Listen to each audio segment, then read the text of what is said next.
Hey, welcome to another episode of Disney Does. DisneyDwayne here. As you can see, we're going to be talking about Disney Launchpad, which is on Disney Plus, a series of 6 short films that has just premiered on the streaming service. And it all deals with representation, culture, very exciting stuff.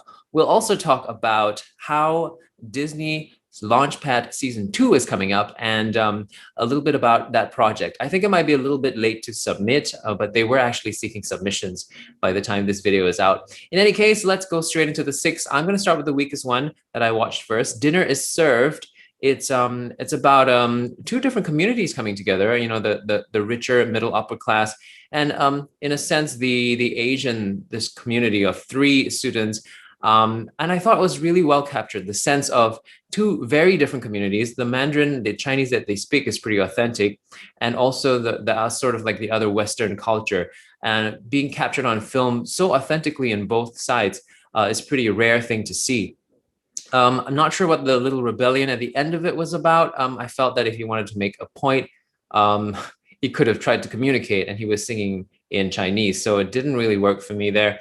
The last of the Chupacabras, I hope I'm getting that right. It's about loneliness, an older lady, and she has her mom that's has deceased, and she has a picture of her mom, and you at some point you question whether her mom actually returns, because there's something fantastical in the sense of fantasy that happens, and a puppet is sort of animated. So you're wondering a whole lot through the film whether it's like her imagination, and even at a point where will she die with that imagination, or is it really fantasy? And then she meets someone else.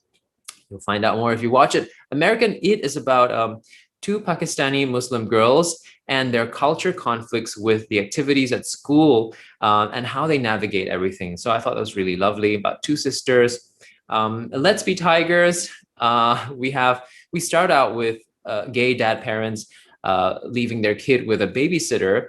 So great for representation there as well. But it's mostly about the babysitter and the kid, and the babysitter's loss of her mom and the discussion of death. I thought the kid was just so cute and so genuinely natural, and the conversations were really quite powerful. Oh, just brilliant. Catch that one. The Little Princess is about a boy who's a ballet dancer in school, and he kind of meets another boy, 2 Asian kids, Chinese, and the other one plays soccer. So, but there's a lot of acceptance. But then you see the parents of the boy who plays soccer, or rather the dad, sort of kind of questioning why this kid plays with dolls and why he does ballet, and no straight boy, or rather no boy, right, should dance or play with dolls. So interesting discussion in that short film. I did feel that was where the first time I saw a bit of the Mandarin sort of falter, like it wasn't really authentically spoken, which, I don't know. But I guess as we get more representation, we're also having, I guess, the sense of Asian American actors, and not everybody grew up speaking Mandarin. So even though we're representing the culture a bit more, I feel like sometimes there's a bit of it's some things are lacking, right? So I guess as actors, even myself, I have to sort of train my Mandarin to sound more authentic if I want to represent better.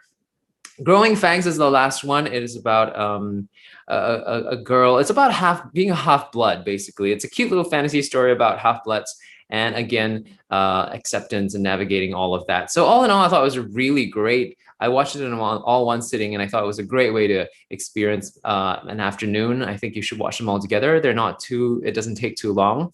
And now let's get into the Launchpad itself. Now, this is not actually produced by Disney itself, I think, for the first season. I may be wrong, but for the second, it's definitely, they're opening it up they're looking for diverse writers and directors to create short films for Disney Plus. So it's in some ways commissioned. I'm not really sure how much they're paying, but they were all supposed to be submitted, or your concepts and ideas are supposed to be submitted by June 11th, 2021. And applications actually opened in May. The focus and the theme this time around is connection. And it basically is open to unlimited interpretations. And they just basically want to empower filmmakers from underrepresented backgrounds and diverse perspectives. So exposing them to the studio system, It's giving them the chance basically, and it's going to be another 6 original live action shorts for exhibition on Disney Plus. And let's see what else. Yeah, there are more details, but I don't have all of it right here. It's okay, I have some of it. 4 months of script development, professional development classes. So very exciting, great way to nurture and train. There's also a staggering production schedule, which will include up to 8 weeks of pre-production, 10 to 12 weeks of principal photography, and then up to 10 weeks of post-production. And this whole thing is going to take, I think, 12 months, the whole program. So very, very exciting. We'll see what happens with Disney Launchpad Season 2. I'm excited for it. What are your thoughts? Leave them in the comments below. And if you haven't subscribed to the channel yet, DisneyDwayne is the YouTube channel. Please subscribe, give it a like, a thumbs up, and recommend it to your friends. Till the next one, bye!